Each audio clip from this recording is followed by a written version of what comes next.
Jam 5 pagi, setelah anakku bangun dia berkata, "Bu, jangan pakai jas merahmu untuk kerja hari ini."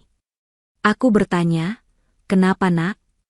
Dan dengan suara gemetar dia menjawab, "Ibu akan segera mengerti." Lalu dia tertidur lagi. Aku kira dia hanya mengigau, dan saat pukul 8 pagi, aku pergi bekerja menggunakan mobilku. Saat tiba di kantor, badanku langsung membeku saat melihat apa yang sedang terjadi di sana. Ternyata ucapan anakku itu. Sebelum ceritanya dimulai, silahkan tulis di kolom komentar dari daerah mana saja teman-teman yang menonton cerita ini. Jangan lupa like dan subscribe agar channel ini bisa semakin berkembang dan bisa mempersembahkan cerita yang lebih menarik lagi. Jam di dinding kamar masih menunjukkan pukul 5 pagi. Udara masih dingin dan gelap. Selina tidur lelap, kelelahan setelah bekerja keras sepanjang minggu. Tiba-tiba, sebuah tangan kecil mengguncang bahunya. Guncangan itu pelan, tapi terasa mendesak. "Ibu, ibu, bangun," sebuah suara anak kecil berbisik. Selina membuka matanya perlahan. Ia melihat siluet putranya, Vicky, berdiri di samping tempat tidur. Vicky baru berumur 7 tahun. Wajahnya tidak terlihat jelas dalam kegelapan. "Ada apa, Vicky? Ini masih pagi sekali." "Sekolah masih lama," kata Selina, suaranya serak karena baru bangun tidur. "Ibu." Suara Vicky terdengar aneh. Anak itu terdengar ketakutan. "Ibu, jangan pakai jas merahmu untuk kerja hari ini." Selina terdiam. Ia berusaha memproses kata-kata itu. "Jas merah? Jas yang mana?" Ia punya beberapa jas, tapi ia tahu jas mana yang Vicky maksud. Jas merah favoritnya. "Iya, jas merah yang itu. Jangan dipakai," kata Vicky. Selina duduk di tempat tidur. Ia meraih Vicky dan mendudukannya di pangkuannya. Tubuh anak itu terasa dingin. "Kenapa, nak? Memangnya kenapa dengan jas ibu?" Vicky menatap lurus ke depan, ke arah jendela yang gelap. Ia tidak menatap Selina. Suaranya bergetar hebat saat menjawab, "Ibu akan segera mengerti." Setelah mengucapkan kalimat itu, Vicky bersandar di dada Selina. Napasnya kembali teratur. Dalam hitungan detik, anak itu kembali tertidur pulas. Selina bingung. Ia memeluk Vicky. Peringatan tadi terasa begitu nyata, begitu mendesak. Tapi sekarang Vicky tidur lagi, seolah tidak terjadi apa-apa. Selina membaringkan Vicky kembali ke tempat tidurnya, menyelimutinya. Selina menganggap Vicky hanya mengigau. Mungkin Vicky baru saja bermimpi buruk. Anak-anak memang terkadang begitu. Ia melirik ke sisi lain tempat tidur. Kosong. Suaminya, Anto, pasti tidur di kamar tamu lagi. Hubungan mereka terasa dingin beberapa bulan terakhir. Anto selalu sibuk dengan ponselnya. Selalu beralasan perlu ketenangan untuk bekerja, padahal Selina tahu suaminya itu sedang punya banyak masalah. Pukul 6:30 pagi, Selina sudah rapi. Ia harus memimpin rapat penting hari ini di kantor. Rapat yang akan menentukan arah proyek besar perusahaan. Perusahaan itu adalah warisan ayahnya. Setelah ayahnya meninggal, perusahaan itu kini dikelola oleh Pak Rendra, mitra ayahnya dulu. Selina selalu merasa Pak Rendra tidak jujur. Selina berdiri di depan lemari pakaian. Ia harus terlihat profesional dan kuat hari ini. Matanya tertuju pada jas merah itu. Jas itu tergantung rapi. Warnanya merah menyala, potongannya tegas. Jas itu selalu memberinya kepercayaan diri. Jas itu adalah baju zirahnya. Ia teringat ucapan Vicky. "Ibu akan segera mengerti." Selina tersenyum tipis. Hanya igauan anak kecil. Ia tidak boleh percaya tahayul. Ia meraih jas merah itu. Ia memakainya di atas blus putih dan celana bahan hitamnya. Ia mematut diri di cermin. Hijabnya yang rapi serasi dengan pakaiannya. Ia terlihat siap. Di ruang makan, Vicky sudah sarapan sambil menonton televisi. Ia tampak ceria, seolah lupa kejadian pukul 5 pagi tadi. Tiba-tiba, Anto muncul dari ruang kerjanya. Pria itu menatap Selina dari atas ke bawah. "Rapat besar hari ini, ya?" tanya Anto. Tumben sekali suaminya itu bertanya. "Iya," jawab Selina singkat. Anto tersenyum miring. Senyuman yang aneh. "Pakai jas keberuntunganmu itu?" Selina merasakan ada yang janggal. "Kenapa memangnya?" "Tidak apa-apa. Semoga berhasil," kata Anto, lalu kembali sibuk dengan ponselnya. Perasaan tidak nyaman mulai menjalari hati Selina. Mengapa tiba-tiba Vicky dan Anto sama-sama menyoroti jas merah ini? Selina menggelengkan kepala. Ia tidak boleh terlambat. Ia mencium kening Vicky. Ibu berangkat, ya. Selina melangkah keluar rumah pukul 8 pagi. Ia menyetir mobilnya menembus kemacetan pagi.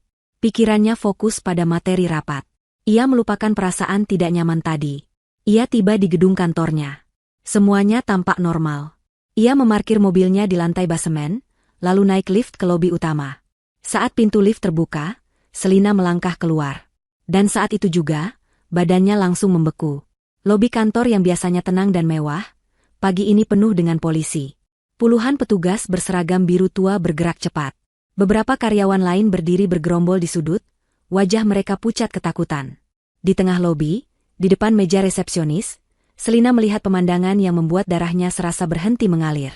Maudy, rekan kerjanya dari divisi akunting, sedang diborgol. Maudy menangis histeris. Bukan penangkapan Maudy yang membuat Selina membeku.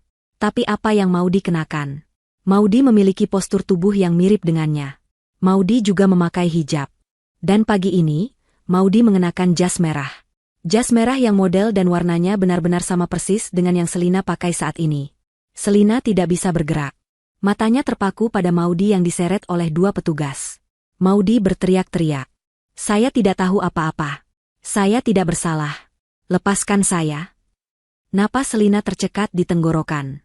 Jantungnya berdebar sangat kencang, bunyinya seakan memenuhi telinganya. Ibu, jangan pakai jas merahmu.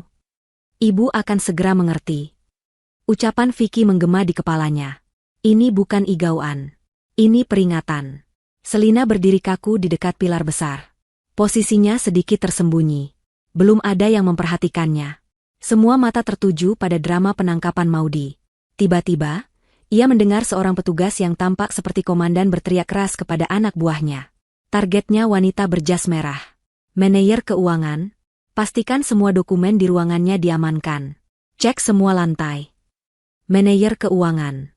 Selina adalah manajer keuangan di perusahaan ini. Maudy, yang baru saja dibawa pergi, adalah staf akunting. Selina menunduk. Ia melihat jas merah yang ia kenakan. Jas yang sama persis dengan yang dipakai Maudy. Mereka salah tangkap. Polisi itu salah menangkap orang.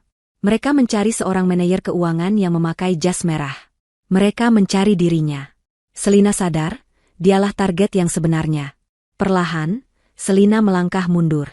Ia bersembunyi di balik pilar marmer yang dingin. Kakinya gemetar hebat. Ia harus keluar dari sini. Sekarang juga. Jika ia maju, jika ada yang melihatnya memakai jas merah yang sama, ia pasti akan ditangkap menggantikan Maudy. Siapa yang melakukan ini? Siapa yang menjebaknya? Pak Rendra. Pasti Pak Rendra. Selina tahu pria itu tidak suka dirinya terlalu ikut campur urusan perusahaan. Selina tahu Pak Rendra takut dirinya akan menemukan bukti kecurangan pria itu. Dan Anto. Pakai jas keberuntunganmu itu. Senyum miring suaminya pagi tadi terlintas di benaknya. Anto tahu. Suaminya pasti tahu. Anto terlibat dalam hal ini. Pengkhianatan itu terasa lebih menyakitkan daripada rasa takutnya. Selina harus bertindak cepat. Ia melihat ke sekeliling. Pintu utama dijaga ketat. Lift pasti dipantau. Tangga darurat. Selina bergerak perlahan, menyelinap di antara kerumunan karyawan lain yang berbisik-bisik. Ia berjalan sepelan mungkin agar tidak menarik perhatian. Ia menuju pintu tangga darurat di ujung koridor. Setiap langkah terasa sangat berat. Ia berhasil mencapai pintu itu. Tangannya gemetar saat memutar gagang pintu. Ia masuk ke dalam ruang tangga darurat yang remang-remang dan berbau besi. Begitu pintu tertutup di belakangnya, Selina langsung berlari. Ia tidak berlari ke atas, ke ruangannya. Ia berlari ke bawah, menuju tempat parkir basemen. Suara sepatu hak tingginya menggema di dinding beton. Ia tidak berhenti berlari sampai ia tiba di pintu keluar basemen. Ia mendorong pintu itu dengan keras. Area parkir sepi. Hal pertama yang ia lakukan, di sana, di samping tempat sampah besar, adalah melepaskan jas merahnya. Ia merobek jas itu dari tubuhnya dengan kasar. Jas yang tadinya ia banggakan, kini terasa seperti tanda kematian. Ia memegang jas itu di tangannya. Ia harus membuangnya. Selina melempar jas merah itu ke dalam tempat sampah. Ia mendorongnya jauh ke dalam, menguburnya di bawah tumpukan sampah lain. Sekarang ia hanya memakai blus putih dan celana hitam. Rambutnya sedikit berantakan di balik hijab. Tapi ia tidak peduli. Ia berlari menuju mobilnya. Ia masuk ke dalam mobil, mengunci semua pintu. Tangannya masih gemetar. Ia mencoba memasukkan kunci, tapi gagal berkali-kali. Tenang, Selina. Tenang. Pikir. Vicky. Ia harus memastikan Vicky aman. Anto ada di rumah. Jika Anto terlibat, berarti Vicky dalam bahaya. Ia harus menjemput Vicky. Saat ia baru saja akan menyalakan mesin mobil, ponselnya bergetar. Sebuah pesan masuk. Dari nomor yang tidak ia kenal. Jantung Selina serasa berhenti lagi. Dengan tangan gemetar, ia membuka pesan itu. Isinya singkat, tapi mengerikan. Kamu lolos hari ini, tapi kami tahu apa yang ayahmu sembunyikan. Serahkan harta karun itu, atau kami pastikan anakmu tidak aman. Pesan itu menggunakan kata, kami. Pesan itu mengkonfirmasi segalanya. Ada lebih dari satu orang. Dan mereka mengancam Vicky. Mereka menyebut, harta karun. Itu adalah istilah yang selalu digunakan ayahnya untuk menyebut dokumen-dokumen rahasia perusahaan. Dokumen yang membuktikan kepemilikan sah keluarganya. Dokumen yang Selina yakini juga berisi bukti kejahatan Pak Rendra. Selina menatap pesan itu. Rasa takutnya perlahan berubah menjadi sesuatu yang lain. Sesuatu yang lebih keras. Amarah. Mereka menjebaknya. Mereka mengancam putranya. Selina menyalakan mesin mobil. Ia tidak akan lari. Ia akan melawan. Tapi pertama-tama, ia harus menyelamatkan Vicky. Selina memacu mobilnya, keluar dari basemen dengan decitan ban yang memekakkan telinga. Ia tidak peduli. Pikirannya hanya tertuju pada satu hal, Vicky. Serahkan harta karun itu, atau kami pastikan anakmu tidak aman. Ancaman itu terus terngiang di telinganya, bercampur dengan suara sirine polisi yang samar-samar ia dengar di kejauhan. Jantungnya terasa seperti diremas. Ia mengemudi dengan kecepatan tinggi, menyalip mobil-mobil lain. Ia harus cepat. Setiap detik terasa seperti 1 jam. Mereka mengancam Vicky. Mereka menggunakan anaknya sebagai umpan. Dan Anto. Anto adalah bagian dari kami. Suaminya sendiri telah mengorbankan keluarganya. Untuk apa? Uang? Kekuasaan? Kebencian Selina pada Pak Rendra kini terasa sama besarnya dengan kebenciannya pada Anto. Pengkhianatan Anto terasa jauh lebih dalam, lebih pribadi, dan lebih menyakitkan. Ia tidak bisa pulang. Pulang ke rumah berarti masuk ke dalam perangkap. Anto pasti ada di sana, menunggunya. Mungkin Anto tidak sendirian. Mungkin orang-orang Pak Rendra sudah ada di rumahnya, menunggu untuk mengambil Vicky. Selina mengganti haluan. Ia tidak menuju ke rumah. Ia juga tidak langsung menuju sekolah Vicky. Ia harus berpikir jernih. Jika ia menjemput Vicky dengan panik, pihak sekolah akan curiga. Ia harus tenang. Ia berhenti di sebuah minimarket, beberapa blok dari sekolah Vicky. Ia masuk dan membeli sebotol air mineral. Tangannya gemetar hebat saat membayar di kasir.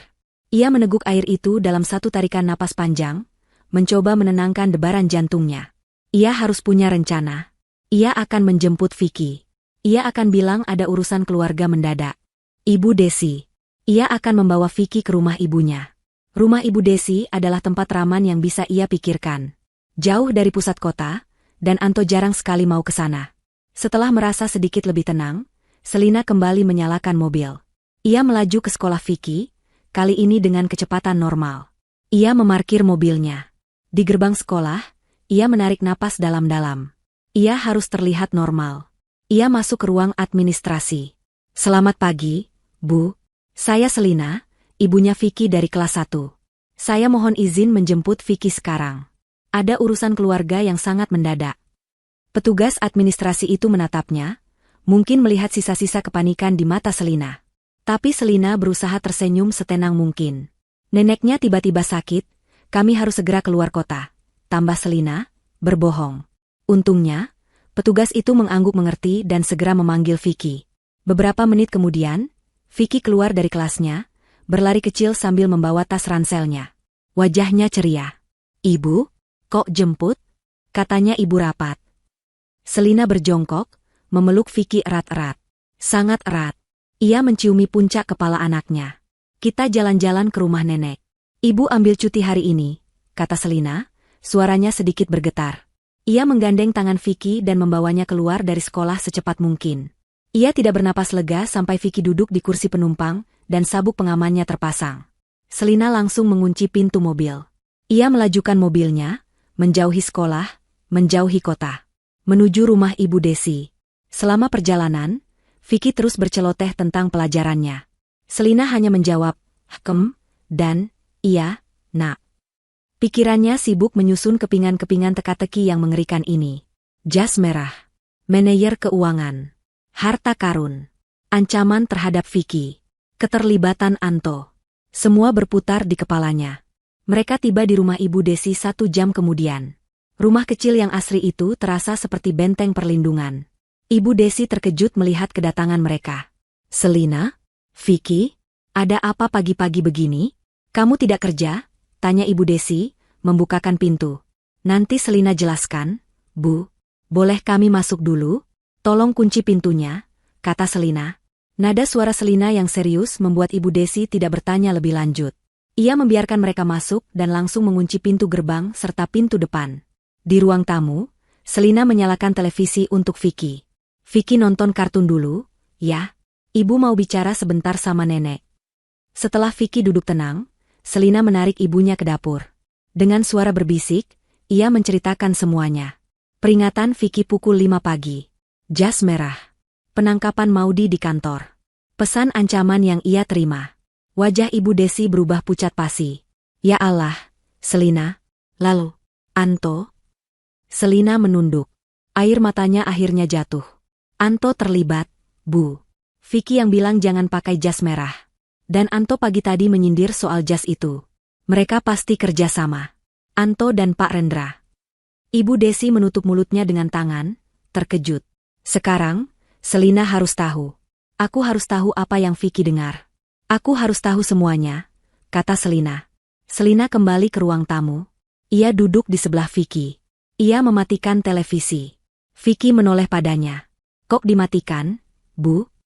Vicky, panggil Selina lembut. Ia memegang kedua bahu putranya. Tadi pagi, waktu Vicky bangunkan ibu. Vicky bilang soal jas merah. Wajah Vicky langsung berubah. Keceriannya hilang. Ia terlihat takut. Vicky tahu dari mana? Nak, tolong, jujur sama ibu. Ini sangat penting. Ibu tidak akan marah. Vicky menatap lantai. Bibirnya bergetar. Apa Vicky dengar sesuatu tadi malam? Bujuk Selina. Vicky akhirnya mengangguk pelan. Air mata mulai menggenang di matanya. Vicky dengar apa, sayang? Tadi malam, Vicky tidak bisa tidur. Vicky memulai ceritanya dengan suara pelan. Vicky dengar ayah bicara di telepon di ruang kerjanya. Suara ayah kedengaran marah. Vicky takut. Selina menahan napas. Terus, Vicky dengar ada suara mobil di depan. Vicky intip dari jendela. Ada mobil hitam besar. Om yang jahat itu. Om yang jahat? Tanya Selina. Iya. Yang fotonya ada di koran. Yang ibu bilang tidak suka sama ayah. Pak Rendra. Selina tahu Vicky pernah melihat foto Pak Rendra. Lalu apa yang terjadi? Om Rendra masuk ke rumah. Ayah yang bukakan pintu. Mereka bicara di ruang tamu, lanjut Vicky. Vicky takut. Jadi Vicky sembunyi di atas, di dekat tangga. Selina memejamkan mata. Ia bisa membayangkan putranya yang kecil sendirian, ketakutan, mengintip dari kegelapan. Vicky dengar ayah bilang, ayah butuh uang banyak. Ayah bilang ayah pusing. Terus Om Rendra ketawa, kata Vicky. Suaranya mulai bergetar karena menangis. Om Rendra bilang, gampang. Kita singkirkan Selina dulu. Ambil alih semuanya. Hati Selina hancur berkeping-keping. Ayah tanya, bagaimana caranya? Vicky terisak. Terus Om Rendra bilang, besok dia ada rapat besar. Dia pasti pakai jas merah kesayangannya. Jas itu akan jadi penanda untuk orang-orang saya di dalam. Selina memeluk Vicky yang mulai menangis hebat. Terus. Vicky melanjutkan di sela-sela tangisnya. Ayah bilang, ide bagus. Saya pastikan dia pakai jas itu. Saya akan ingatkan dia besok pagi. Itu dia. Pengakuan yang menghancurkan. Bukan hanya Pak Rendra. Suaminya sendiri, ayah dari anak ini, telah merencanakan kejatuhannya. Vicky takut sekali, Bu. Vicky kira mereka mau menyakiti ibu. Vicky tidak tahu harus bagaimana. Vicky lari ke kamar, pura-pura tidur. Vicky tunggu sampai pagi. Vicky harus kasih tahu ibu. Vicky menangis di pelukan Selina. SSSHH, tidak apa-apa, nak, tidak apa-apa. Vicky sudah menyelamatkan ibu. Vicky anak ibu yang paling hebat, bisik Selina, air matanya mengalir deras di pipinya. Ia memeluk Vicky seolah tidak akan pernah melepaskannya. Anaknya yang berumur 7 tahun baru saja menyelamatkan nyawanya. Ibu Desi, yang mendengarkan dari pintu dapur, ikut menangis. Setelah Vicky sedikit tenang, Ibu Desi masuk membawa segelas air hangat. Harta karun itu, kata Ibu Desi pelan. Ayahmu benar-benar menyiapkannya. Selina mendongak. Ibu tahu? Ayahmu pernah bilang. Tepat sebelum dia meninggal, kata Ibu Desi. Dia bilang, Desi, aku titip Selina. Aku sudah siapkan segalanya. Pak Rendra itu ular. Tapi aku sudah siapkan penangkalnya. Aku simpan, harta karun, itu untuk melindungi Selina dan Vicky. Warisan sejati keluarga kita. Selina menyeka air matanya.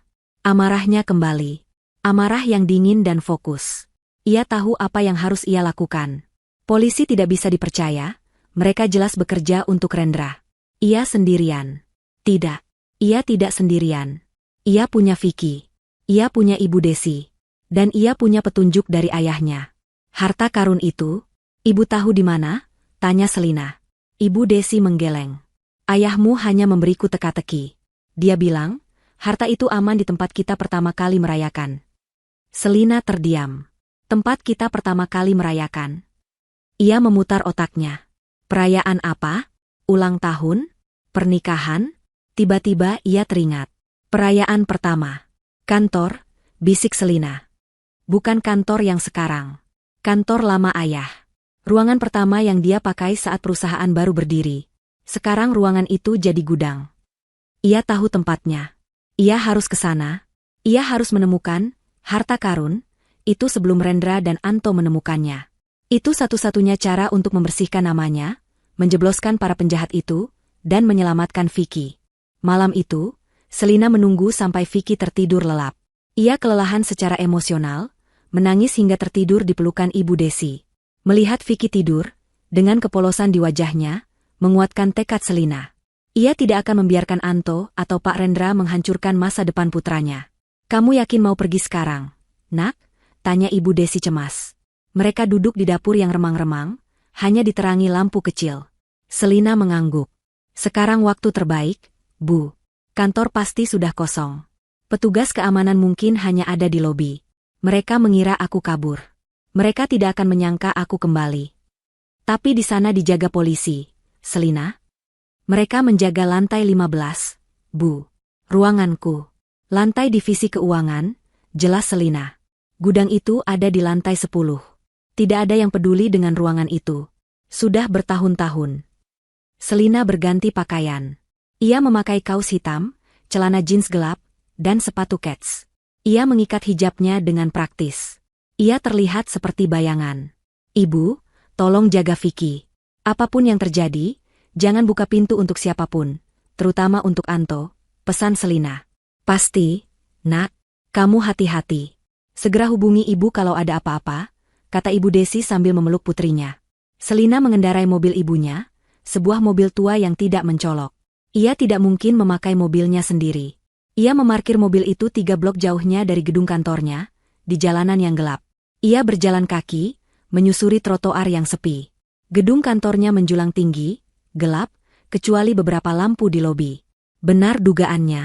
Ada mobil polisi parkir di depan lobi utama. Tapi Selina tidak berniat masuk lewat depan.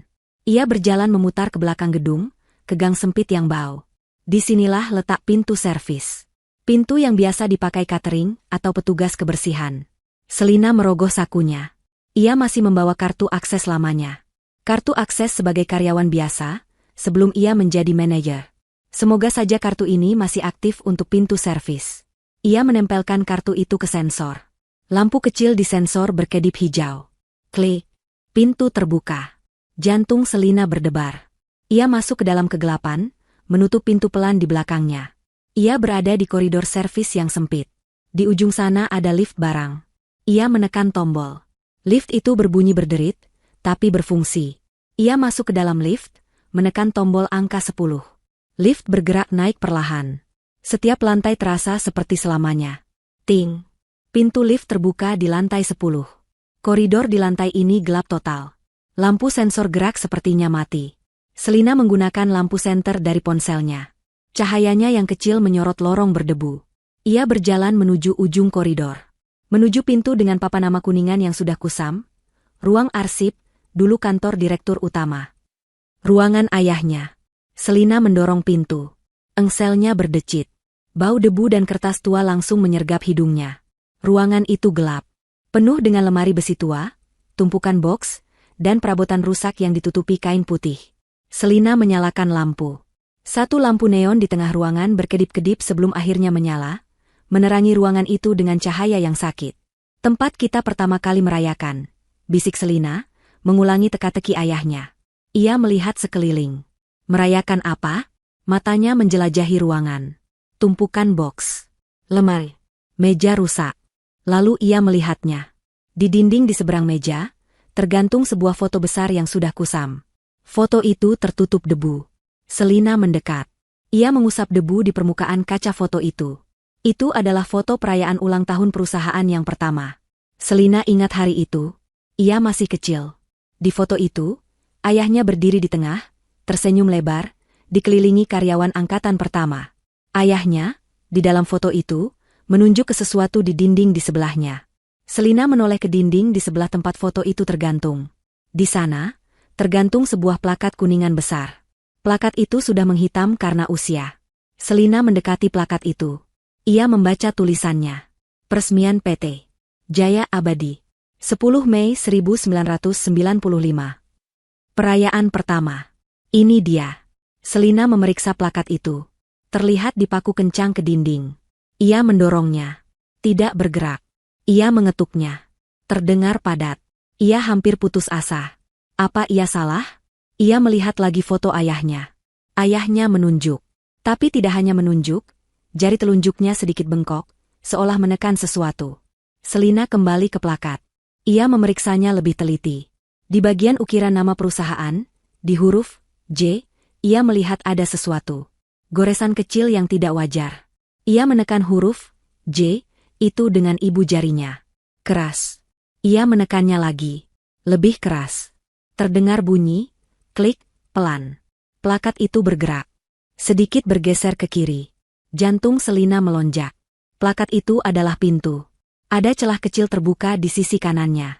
Selina menggunakan kuku jarinya, menarik plakat kuningan itu. Plakat itu bergeser, memperlihatkan sebuah lubang di dinding. Di dalam lubang itu, tertanam sebuah brankas digital kecil. Warna brankas itu abu-abu tua. Ada papan tombol angka dan sebuah layar kecil. Selina menelan ludah. Tentu saja. Ayahnya tidak akan membuatnya semudah itu. Brankas itu terkunci. Butuh kode sandi. Selina panik. Kode apa? Ia tidak tahu kode apapun. Ia mencoba tanggal ulang tahun ayahnya. Layar kecil itu berkedip merah. Gagal. Ia mencoba tanggal ulang tahunnya. Gagal.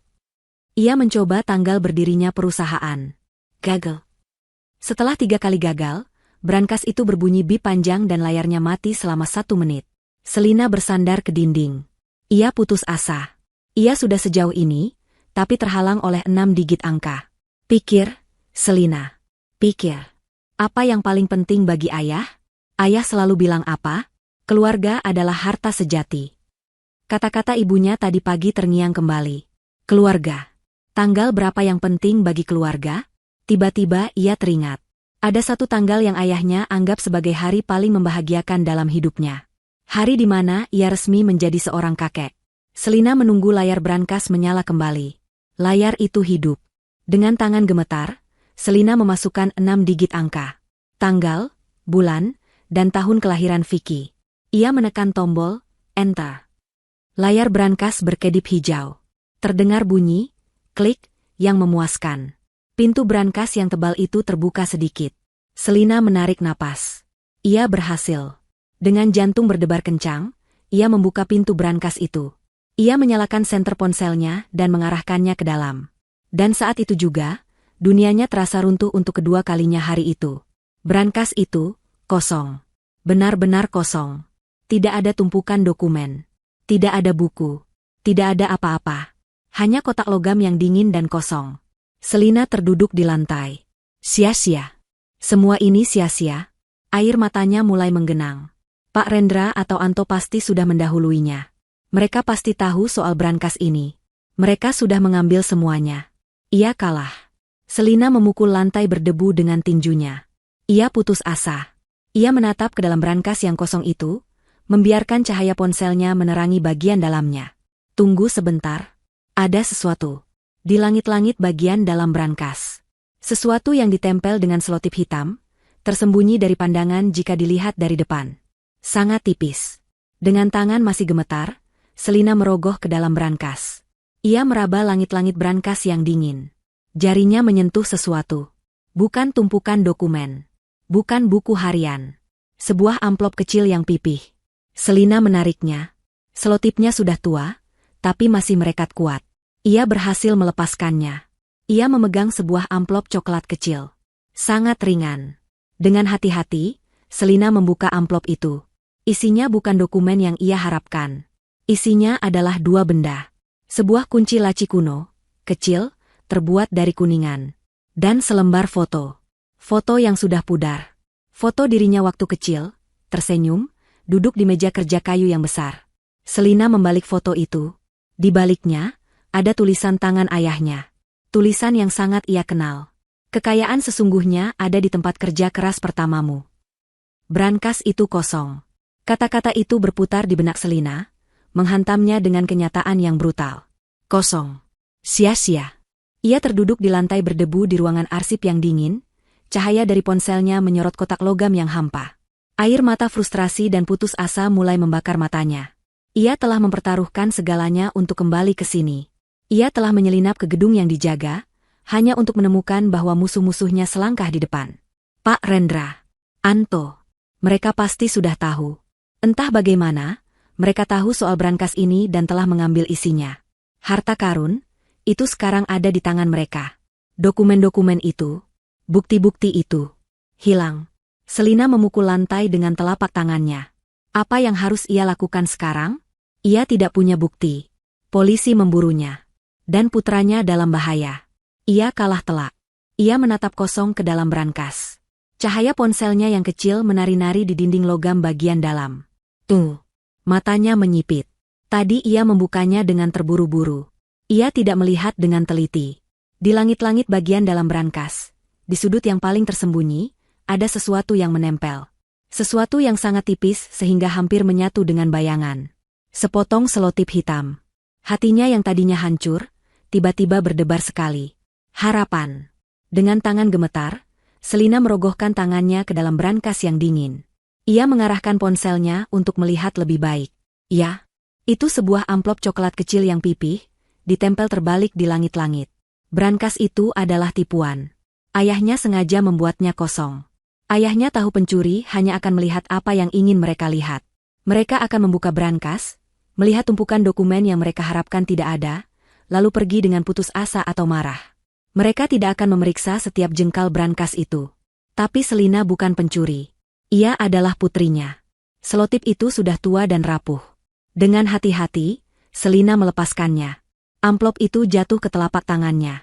Terasa ringan. Selina kembali duduk di lantai. Ia memegang amplop itu. Ini adalah pesan sejati ayahnya. Ia membukanya perlahan. Jari-jarinya gemetar. Di dalamnya tidak ada hard drive. Tidak ada lembaran sertifikat saham. Hanya ada dua benda. Benda pertama adalah kunci kuningan kecil. Kunci laci.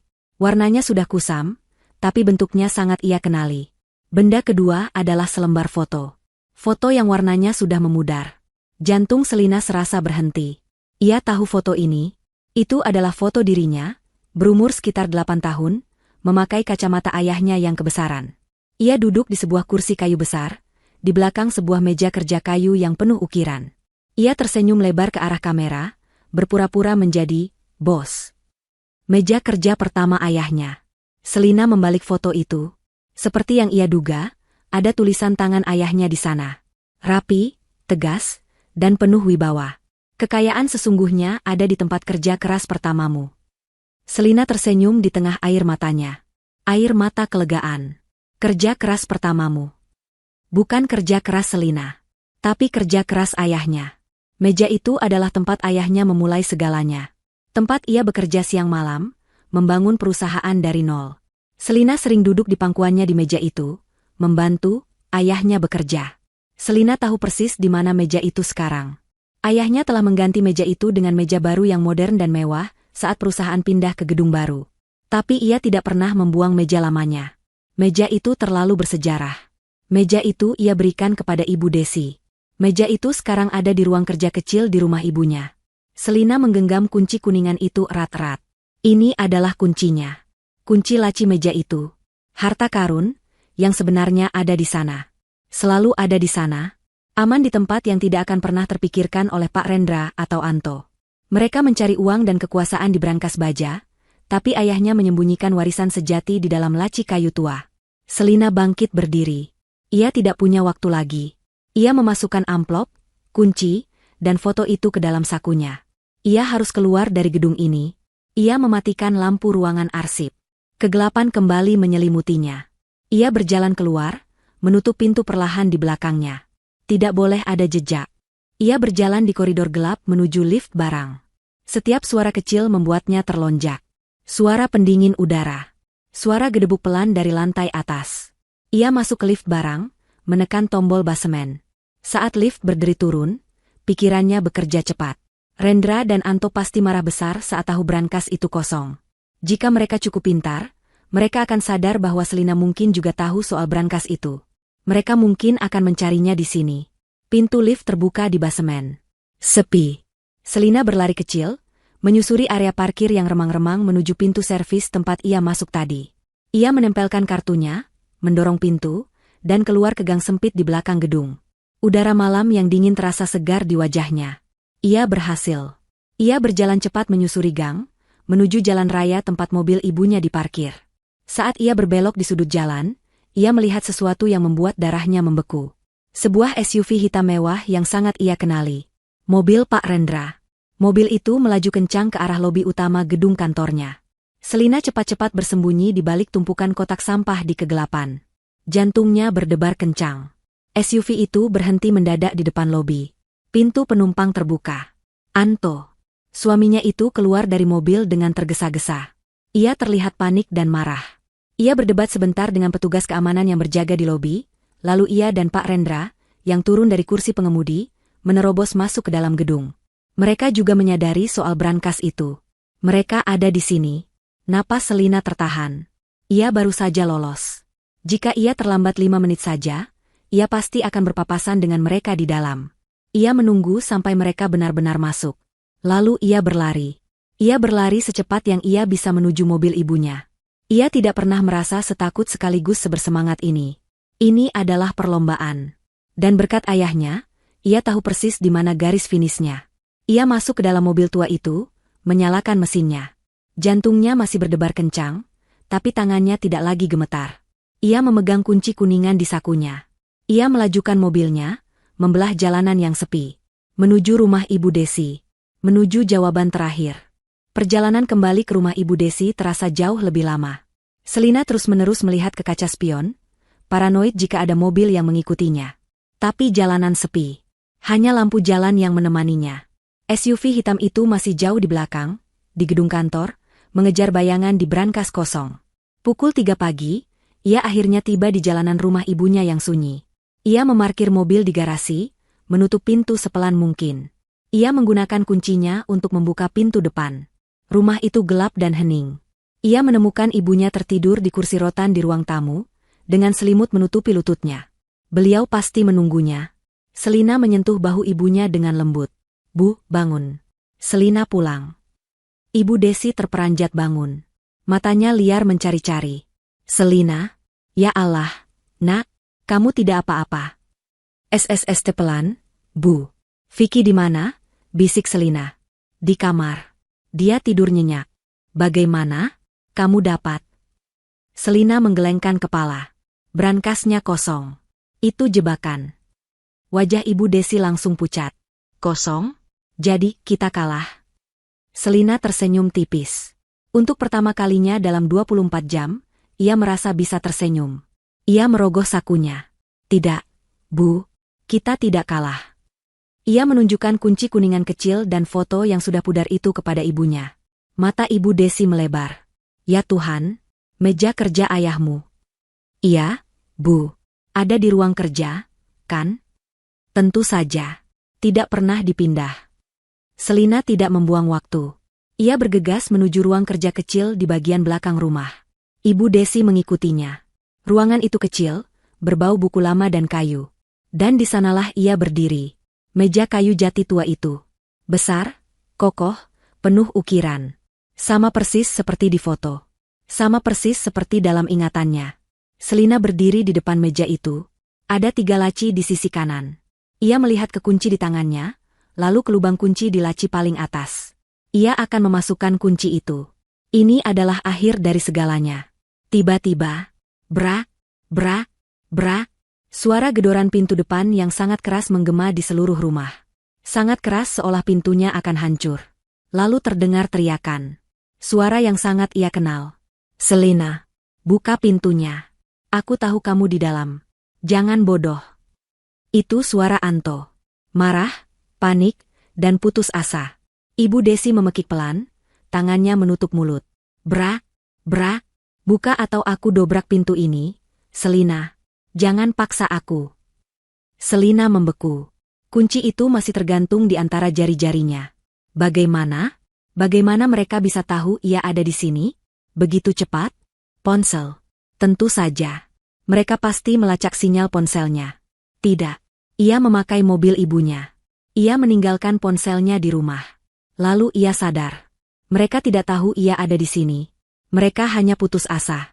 Setelah menemukan brankas kosong di kantor, satu-satunya tempat yang bisa mereka tuju adalah tempat ia menyembunyikan Vicky. Mereka datang bukan untuk harta karun. Mereka datang untuk Vicky. Mereka datang untuk mengambil umpannya. Bu, kunci pintu kamar Vicky dari dalam. Jangan keluar apapun yang terjadi, perintah Selina. Suaranya dingin dan tegas. Tapi, Selina, lakukan, Bu, sekarang.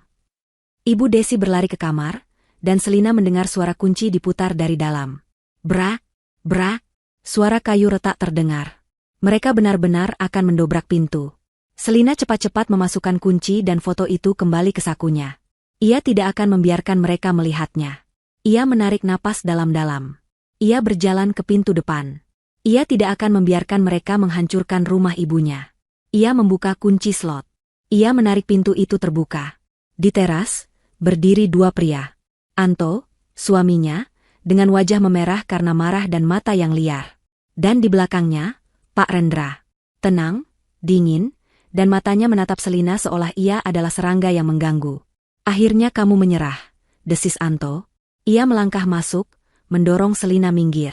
Pak Rendra mengikutinya, menutup pintu di belakang mereka. Di mana anak itu? Tanya Pak Rendra. Suaranya halus, tapi penuh ancaman. Vicky tidur. Jangan ganggu dia, balas Selina, berdiri tegap di antara mereka dan koridor menuju kamar tidur. Sudahlah, Selina. Permainannya sudah selesai, kata Anto, suaranya kini terdengar lelah. Brankasnya kosong. Kami sudah tahu. Sekarang berikan saja apa yang ayahmu sembunyikan. Aku tidak tahu apa-apa, kata Selina. Anto tertawa. Tawa yang pahit. Jangan bohong, Selina. Kamu pikir aku bodoh? Kamu pikir aku tidak tahu sifatmu? Kamu tidak akan ada di sini kalau kamu tidak punya apa-apa. Kamu yang bodoh, Anto, teriak Selina. Amarahnya akhirnya meledak. Kamu menjebakku. Kamu menjebak istrimu sendiri. Untuk dia? Ia menunjuk Pak Rendra. Pria yang sudah merampok perusahaan ayahku. Diam kamu.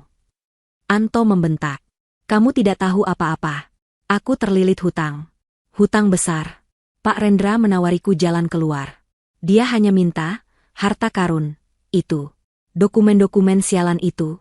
Setelah itu kita bisa hidup tenang. Hidup tenang? Selina tidak percaya mendengarnya.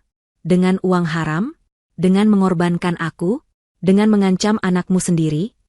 Cukup drama keluarganya, sela Pak Rendra. Ia melangkah maju. Selina, saya tahu ayahmu tidak bodoh. Brankas kosong itu tipuan murahan. Sekarang, katakan padaku di mana dokumen-dokumen itu. Atau, ia melirik ke arah kamar tidur, saya akan membangunkan Vicky. Dan kita akan bertanya padanya. Ancaman itu membuat darah Selina mendidih. Ia harus mengulur waktu. Ia harus memisahkan mereka. Selina menatap Anto, lalu ke Rendra. Ia melihat keserakahan di mata mereka. Mereka masih berpikir, harta karun, itu adalah tumpukan dokumen. Mereka tidak tahu soal kunci, mereka tidak tahu soal meja. Ia bisa menggunakan keserakahan itu. Selina berpura-pura putus asa. Ia menundukkan kepalanya. Baiklah, bisiknya. Kalian menang.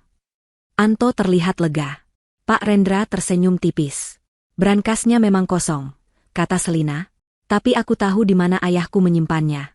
Dia memindahkannya. Di mana? Desak Anto. Bukan di dalam rumah. Dia takut, kata Selina. Ia mengarang cerita secepat yang ia bisa. Di luar. Di gudang belakang. Gudang kayu tua. Anto dan Rendra saling berpandangan. Itu masuk akal. Tempat yang tidak akan terpikirkan. Bagus, kata Pak Rendra. Anto, kamu temani Selina ke sana. Ambil barangnya. Saya akan tunggu di sini. Jantung Selina mencelos. Rencananya gagal. Rendra tidak bodoh. Dia tidak akan membiarkan Selina dan Anto pergi berdua. Tidak, kata Selina cepat. Gudang itu dikunci dengan gembok tua. Gemboknya berkarat. Butuh 2 orang untuk membukanya. Kalian berdua harus ikut. Pak Rendra menatapnya curiga. Selina mengangkat dagu. Atau kalian tidak akan dapat apa-apa. Gemboknya sangat sulit dibuka. Ayahku sengaja membuatnya begitu. Kalian butuh linggis. Ada di gudang. Keserakahan akhirnya menang. Pak Rendra tidak mau mengambil risiko Anto gagal atau berkhianat. Baiklah, kata Pak Rendra. Tunjukkan jalannya. Tapi ingat, Selina. Satu gerakan yang salah. Aku mengerti, potong Selina. Ia berjalan ke dapur, mengambil sen terbesar. Ia membuka pintu belakang. Udara dingin yang lembab menyambut mereka. Ia berjalan memimpin. Melewati taman kecil, menuju gudang kayu tua yang berdiri di pojok halaman. Anto dan Rendra mengikutinya tepat di belakang. Selina tiba di depan pintu gudang. Pintu itu besar dan terbuat dari kayu tebal. Ada palang besi besar yang melintang di tengahnya. Ini dia, kata Selina. Buka pintunya, perintah Rendra. Selina berpura-pura kesulitan dengan palang besi itu. Berat sekali, karatan. Anto, yang tidak sabar, mendorongnya minggir. Biar aku. Anto menggunakan seluruh kekuatannya untuk mengangkat palang besi itu. Pak Rendra mendekat, membantu Anto. Mereka berdua fokus pada palang besi yang berat itu. Ini dia kesempatannya. Saat kedua pria itu membungkuk, berjuang dengan palang besi, Selina berteriak sekuat tenaga. Ibu. Sekarang. Ibu Desi, yang ternyata tidak mengunci diri di kamar Vicky tapi mengikutinya ke dapur, langsung beraksi. Selina dan Ibu Desi, dengan kekuatan gabungan, mendorong pintu kayu gudang yang berat itu sekuat tenaga. Anto dan Rendra terkejut. Mereka kehilangan keseimbangan. Apa? Dor? Pintu itu menghantam mereka, mendorong mereka berdua masuk ke dalam kegelapan gudang. Tidak, teriak Anto. Sebelum mereka sempat bereaksi, Selina dan Ibu Desi menarik pintu itu tertutup. Bam! Selina langsung menjatuhkan palang besi itu kembali ke tempatnya. Terdengar bunyi, klang, yang memuaskan. Hening sejenak. Lalu terdengar suara gedebuk. Pukulan. Teriakan marah dari dalam gudang. Selina, buka pintunya. Kurang ajar. Buka. Teriakan Anto dan Rendra terdengar teredam dari balik kayu tebal. Selina bersandar di pintu gudang, napasnya terengah-engah. Ibu Desi di sampingnya, gemetar tapi berdiri tegak. Mereka berhasil. Mereka telah mengunci kedua penjahat itu. Untuk sementara. Selina menatap ibunya dalam kegelapan. Ayo, Bu, kata Selina, suaranya mantap. Kita selesaikan ini. Ia berbalik, meninggalkan teriakan marah di belakangnya, dan berjalan kembali ke rumah.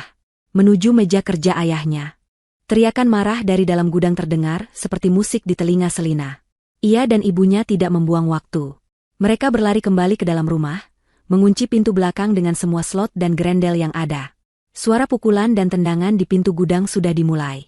Anto dan Pak Rendra tidak akan menyerah begitu saja. Mereka akan keluar, kata Ibu Desi, napasnya terengah-engah, tangannya gemetar. Pintu itu tua, Selina. Kita hanya butuh beberapa menit, kata Selina. Ia menarik ibunya menjauh dari pintu belakang. Kita harus cepat. Vicky.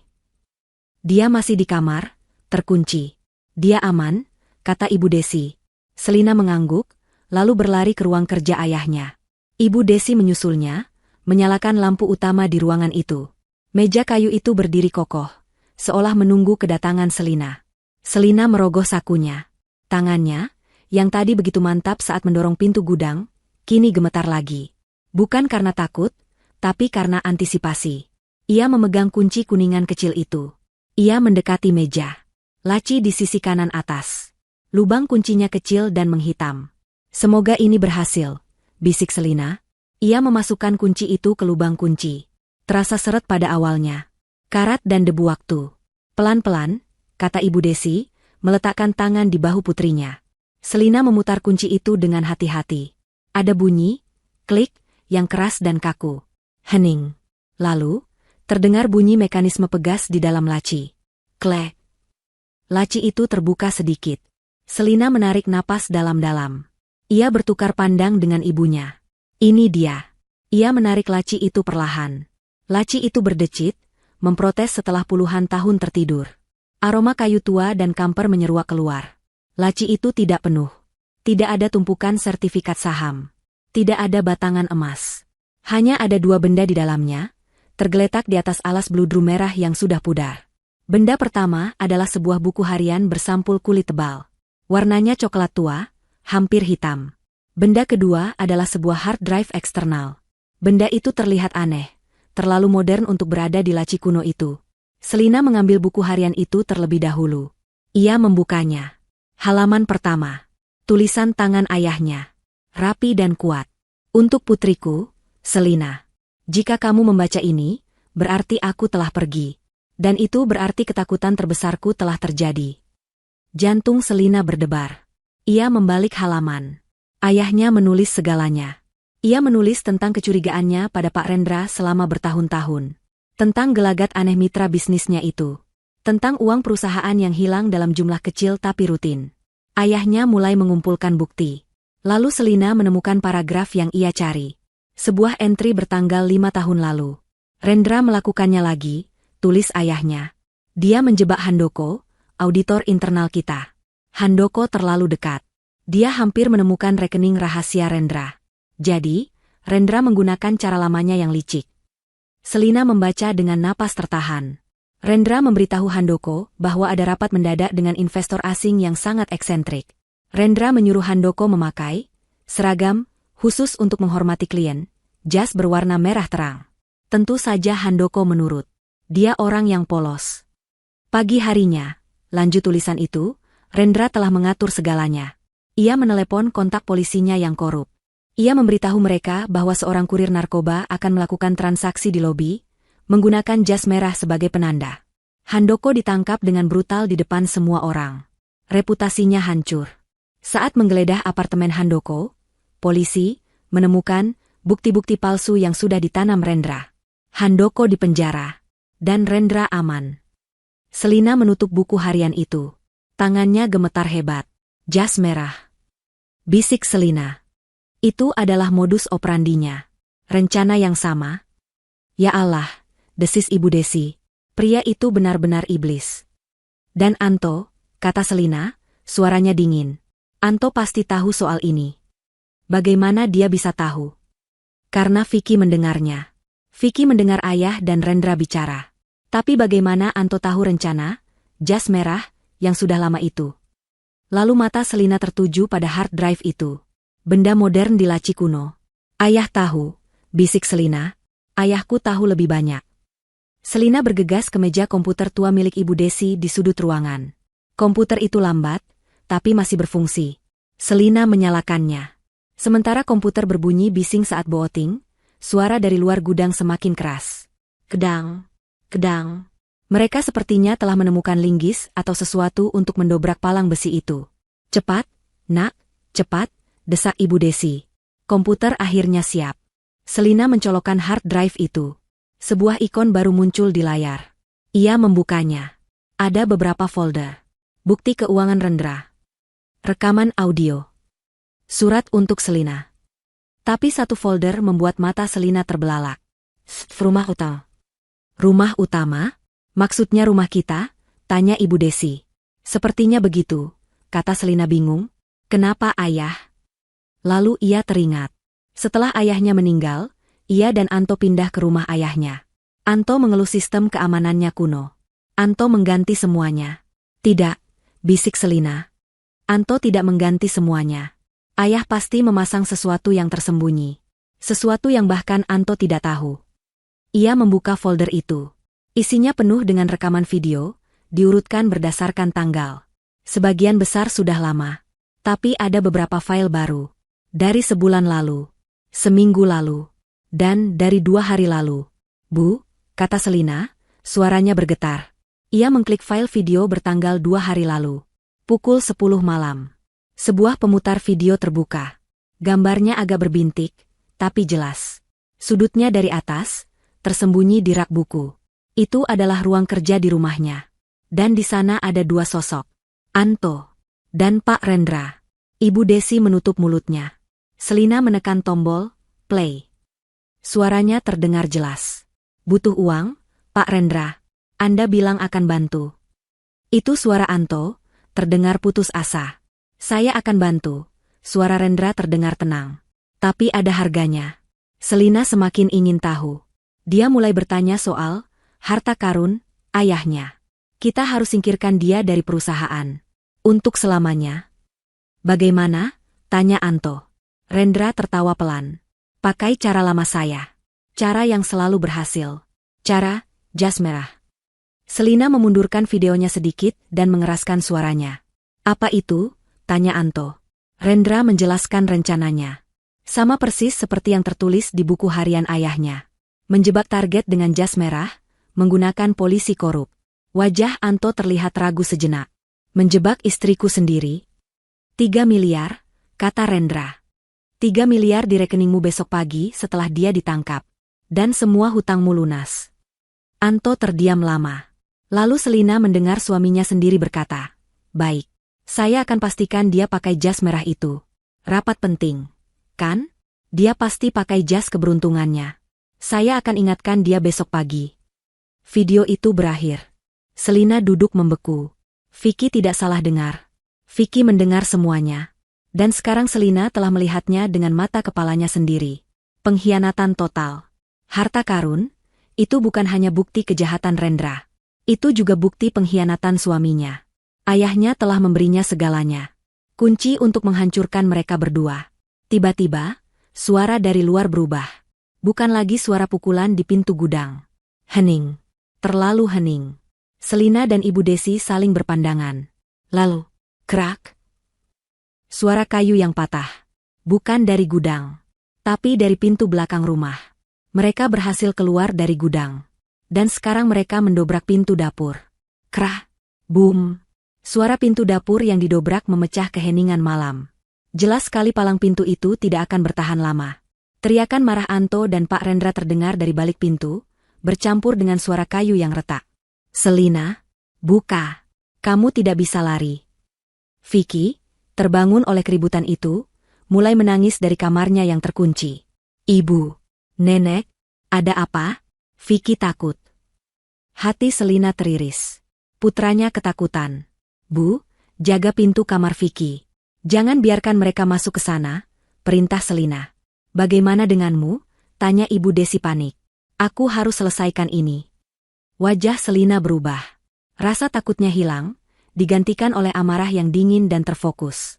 Ia menatap layar komputer. Video pengkhianatan suaminya masih terhenti di sana. Ia tidak akan lari. Ia tidak akan bersembunyi. Polisi.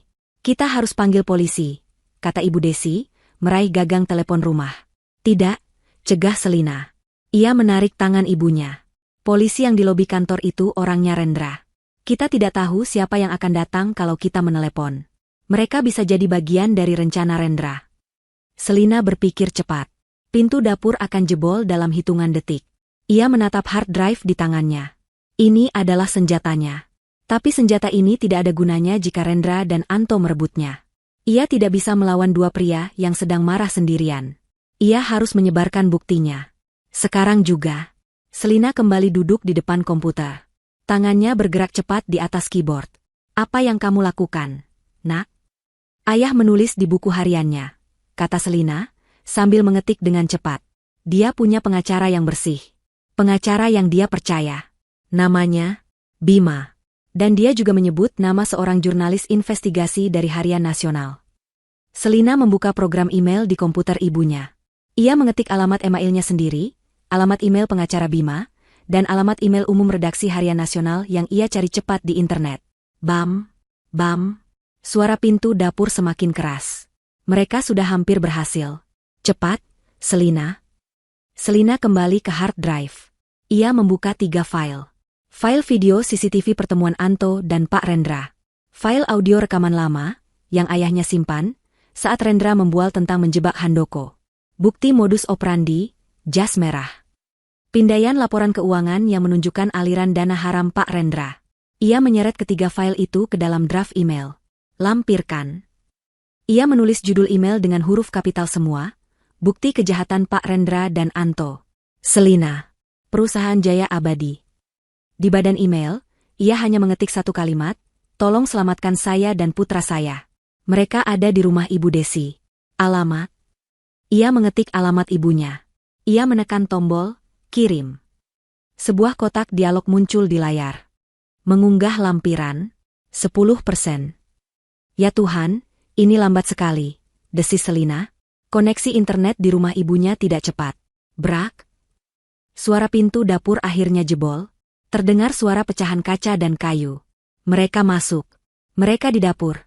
Jerit Ibu Desi, berlari ke koridor untuk menghalangi jalan menuju kamar Vicky. Selina, di mana kamu? Suara Anto menggema di seluruh rumah. Terdengar langkah kaki yang berat dan tergesa-gesa. Mengunggah, 40%.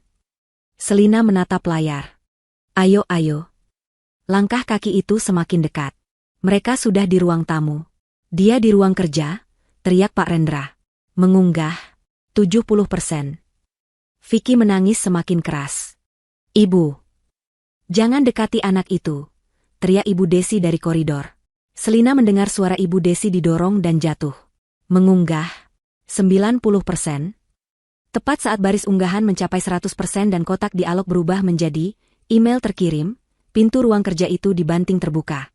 Anto dan Pak Rendra berdiri di ambang pintu. Napas mereka terengah-engah.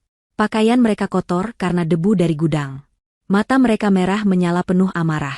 Permainan selesai, Selina, kata Anto, suaranya serak. Ia melihat ke komputer. Pak Rendra, lebih tenang, matanya langsung tertuju pada hard drive yang masih terhubung ke komputer.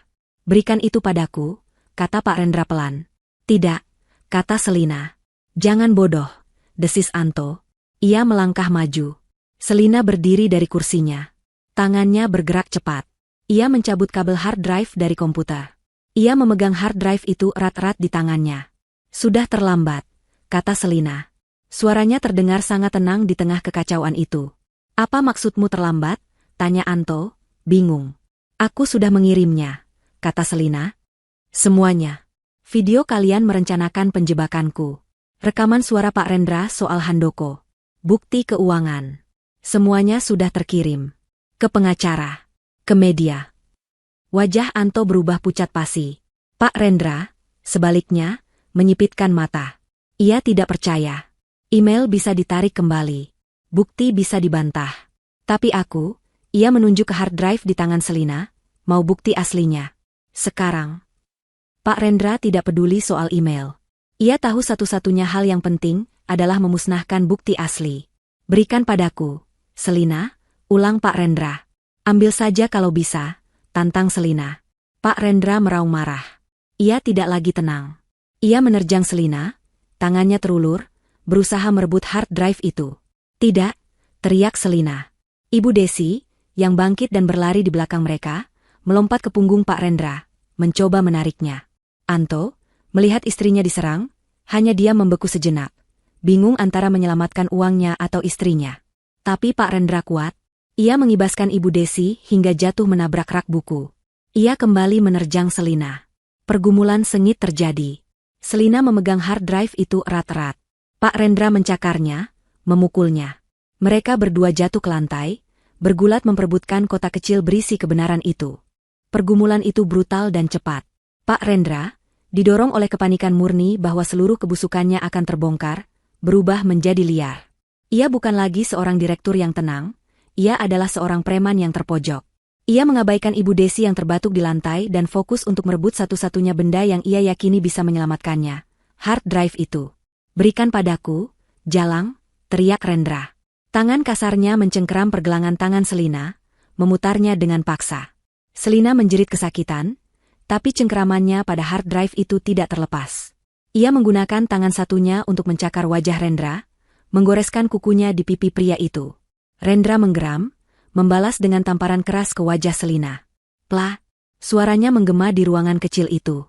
Kepala Selina terhantam ke belakang, membentur kaki meja kayu yang keras. Dunia berputar sejenak. Ia merasakan darah hangat mengalir dari bibirnya. Dari kamar, tangisan Vicky semakin histeris. Ibu! Ibu! Jangan sakiti ibuku. Suara Vicky adalah alarm yang menyadarkan Selina. Ia tidak boleh pingsan. Ia tidak boleh menyerah. Anto! Di mana Anto? Selina melihat suaminya. Anto hanya berdiri di ambang pintu. Mematung. Wajahnya pucat, dipenuhi gabungan antara rasa takut, kebingungan, dan keserakahan. Ia tidak membantu Rendra, tapi ia juga tidak membantu Selina. Ia hanya menatap hard drive itu, seolah benda itu adalah tali penyelamat yang tidak bisa ia raih. Anto, tolong aku, teriak Selina, lebih sebagai ujian daripada permintaan tulus. Anto tersentak. Selina berikan saja, katanya, suaranya gemetar. Berikan padanya. Kita bisa selesaikan ini. Kita. Selesaikan apa? Bentak Selina. Menjebloskan aku ke penjara? Mengambil anakku? Ini yang kamu mau? Anto? Aku tidak punya pilihan, jerit Anto. Selalu ada pilihan. Rendra muak dengan drama itu. Diam kalian berdua. Ia kembali menyerang Selina. Tapi kali ini, Selina sudah siap. Saat Rendra menerjang, Selina menggunakan kakinya untuk menendang lutut Rendra sekuat tenaga. Rendra terhuyung, tapi tidak jatuh. Amarahnya semakin menjadi. Kamu akan membayar untuk ini. Selina tahu ia tidak bisa menang dalam pertarungan fisik. Ia harus mengakhiri ini. Ia harus menggunakan otaknya. Ia melihat keluar ambang pintu ruang kerja. Melewati koridor pendek, ia bisa melihat ruang tamu. Dan di sudut ruang tamu, di bawah cahaya lampu yang temaram, berdiri sebuah akuarium besar. Akuarium ikan mas milik Ibu Desi. Sebuah ide gila, sebuah pertaruhan nekat, terlintas di benaknya. Kamu mau ini? Teriak Selina pada Rendra. Kamu mau bukti ini? Ia mengangkat hard drive itu tinggi-tinggi. Mata Rendra dan Anto terpaku pada benda itu. Ambil saja. Dengan sekuat tenaga, Selina melemparkan hard drive itu. Ia tidak melemparkannya ke Rendra. Ia juga tidak melemparkannya ke Anto. Ia melemparnya keluar dari ruang kerja, melintasi koridor, dalam lengkungan yang sempurna. Waktu seakan melambat. Rendra dan Anto melihat benda hitam kecil itu terbang di udara. Mereka tidak mengerti. Lalu, splash! Hard drive itu mendarat telak di tengah akuarium. Gelembung udara meletup saat benda itu tenggelam dengan cepat di antara ikan-ikan mas yang kaget. Hening. Hening yang berlangsung hanya sedetik. Tidak aak. Teriakan itu datang dari Pak Rendra.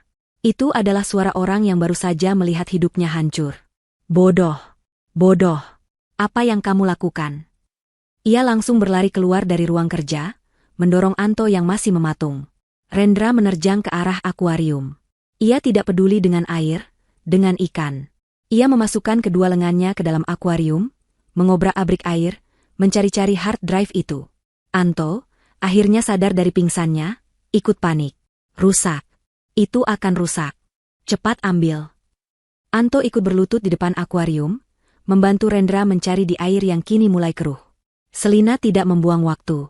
Saat kedua pria itu sibuk dengan ikan dan air, Selina berlari. Ia tidak lari ke pintu depan. Ia lari ke Ibu Desi. Ibu tidak apa-apa. Ia membantu ibunya berdiri.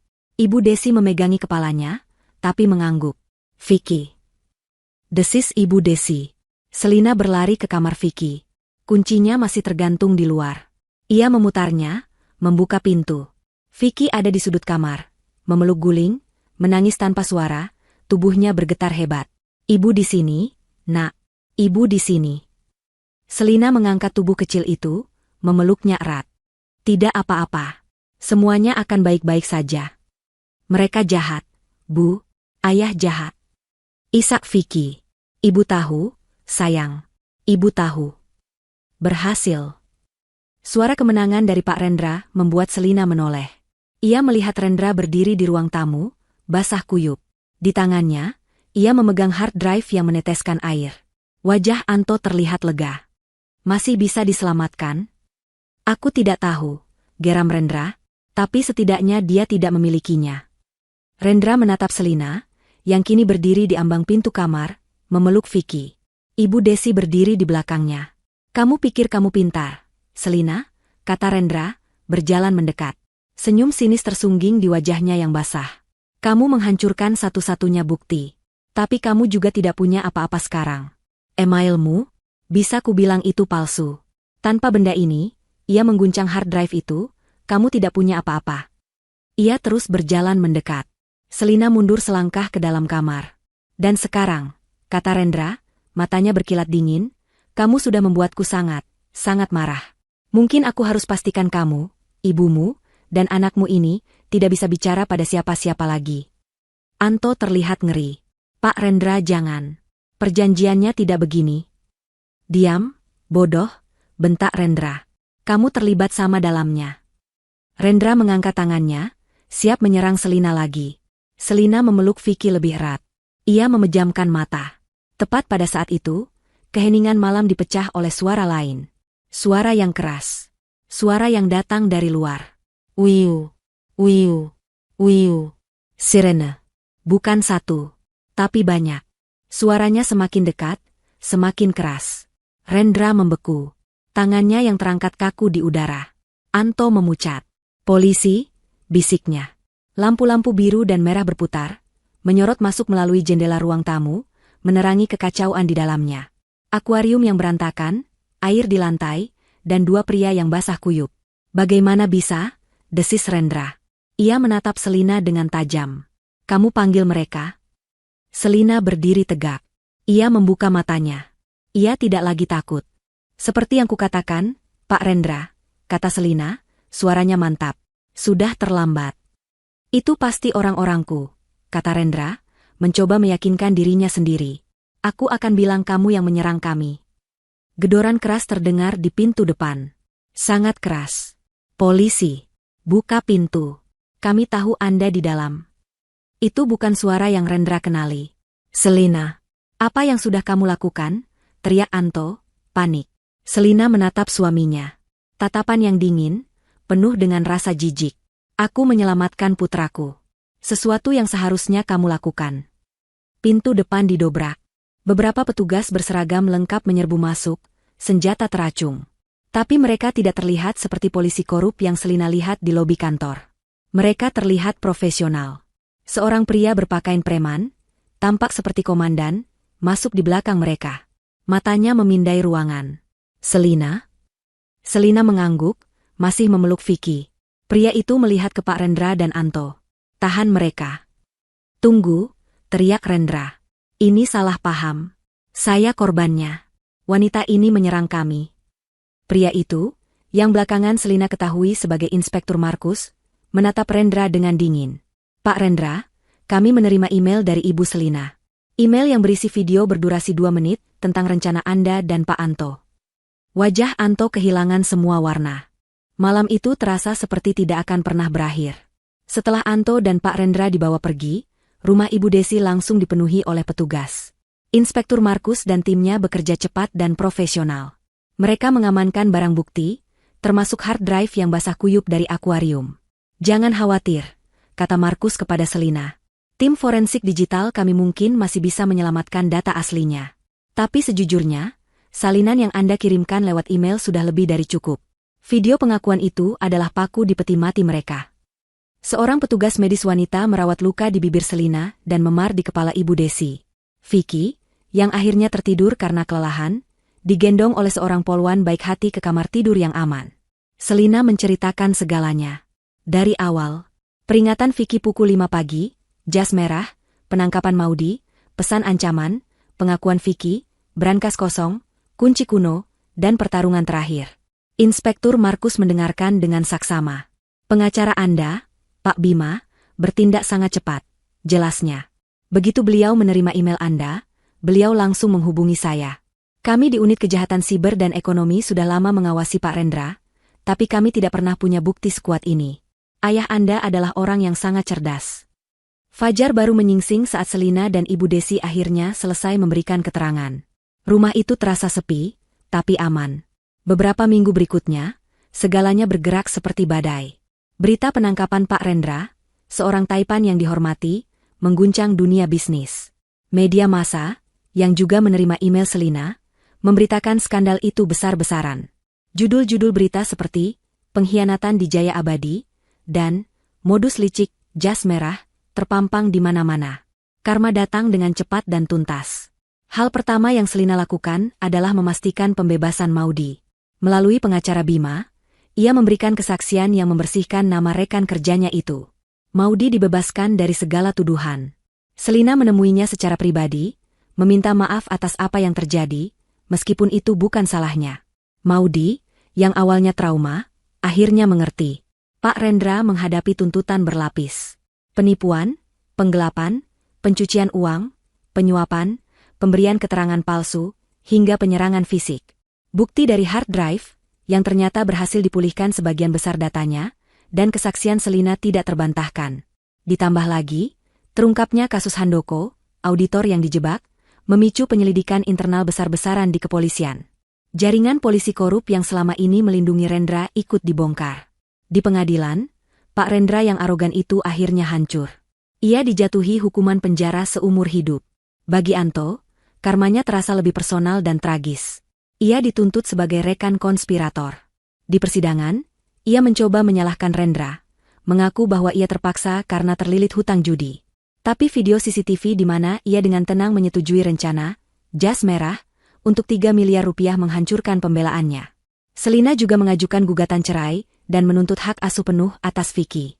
Di hari putusan Anto, ia melihat Selina duduk di seberang ruangan. Selina tidak menatapnya dengan benci, hanya dengan tatapan kosong. Anto divonis 20 tahun penjara. Ia kehilangan segalanya, kebebasannya, keluarganya, dan harga dirinya. Penjara fisik adalah satu hal, tetapi penjara penyesalan karena telah mengkhianati keluarganya sendiri adalah hukuman yang akan ia tanggung selamanya. Perusahaan Jaya Abadi, yang sempat diambang kehancuran, berhasil diselamatkan. Dokumen di hard drive itu juga berisi bukti kepemilikan saham asli ayah Selina, yang membuktikan bahwa Rendra telah memalsukan banyak dokumen untuk mengambil alih kontrol. Dewan Direksi, yang kini bersih dari orang-orang Rendra, mengadakan rapat umum pemegang saham luar biasa. Dengan suara bulat, mereka menunjuk Selina sebagai direktur utama yang baru. Hari pertamanya sebagai direktur utama, Selina berdiri di depan seluruh karyawan.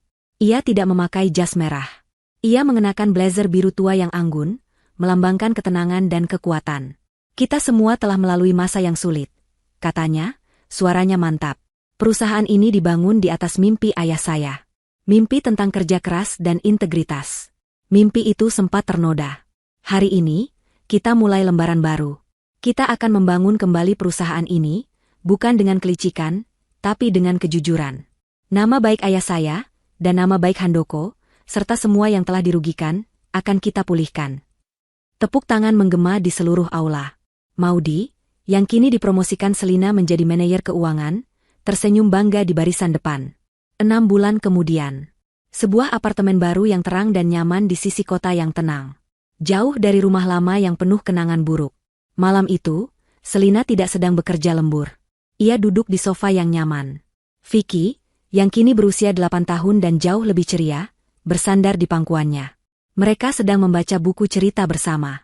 Ibu Desi sibuk di dapur, menyiapkan makan malam. Aroma tumisan yang harum memenuhi ruangan.